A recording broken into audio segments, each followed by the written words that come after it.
ઝંડા ચોકમાં રિક્ષાના ટાયર ચોરીની ઘટના સીસીટીવી કેમેરામાં થઈ કેદ। વડોદરાના ઝંડા ચોકમાં રિક્ષાનું ટાયર ચોરીની ઘટના સીસીટીવી કેમેરામાં થઈ કેદ। વડોદરા શહેરમાં ગુનેગારોના આતંકમાં સતત વધારો થઈ રહ્યો છે। તાજેતરમાં પાણીગેટ પોલીસ સ્ટેશન વિસ્તારમાં ઝંડા ચોક પાસે એક અનોખી ચોરીની ઘટના સામે આવી છે।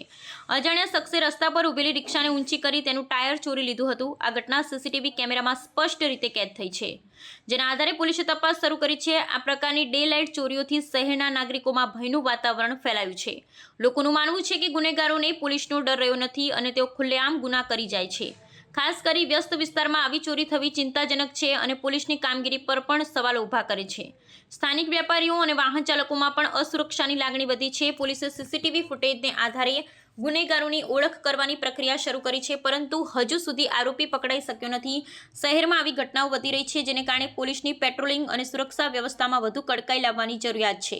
નાગરિકો પણ પોતાની વાહનો અને દુકાનોની સુરક્ષા માટે વધુ સાવચેત થઈ રહ્યા છે। આ ઘટનાએ વડોદરા શહેરમાં પોલીસની કામગીરી પર પ્રશ્નચિહ્ન ઊભું કર્યું છે। નાગરિકો માંગ કરી રહ્યા છે કે પોલીસ તાત્કાલિક પગલાં લઈ ગુનેગારોને ઝડપી પાડે, શહેરમાં કાયદો અને વ્યવસ્થા જાળવી રાખે। આવી ડે લાઇટ ચોરીઓ અટકાવવા માટે પોલીસ અને નાગરિકો બંને મળી કામ કરવાની જરૂર છે।